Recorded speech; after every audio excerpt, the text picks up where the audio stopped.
Happening today, the trial is scheduled to start for a former Badger football player charged with double homicide. Marcus Randle turned himself into authorities nearly 3 years ago. Prosecutors say he murdered Brittany McAdory and Sierra Winchester, who were found dead along the side of a road near the interstate in Janesville. Court records show he was spotted on surveillance in one of the victim's stolen Jeep. And after the crime had happened, he pleaded not guilty to the crimes in 2021. The case was delayed repeatedly during the pandemic. Randle, originally from the suburbs of Chicago, was a wide receiver at UW for 3 seasons in the mid-2000s. He suited up for 22 games and saw limited time on the field.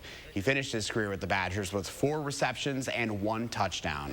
The timeline of this case starts way back in February of 2020. That's when McAdory and Winchester's bodies were discovered. Randle then turned himself into authorities in Chicago 5 days later. It's taken so long to get to the trial for a few reasons. It took 6 months for the defense team to get 1,400 pages of documents they requested, and once they got those, they asked for a delay to review that evidence. And that is when the date was pushed back to summer of 2022.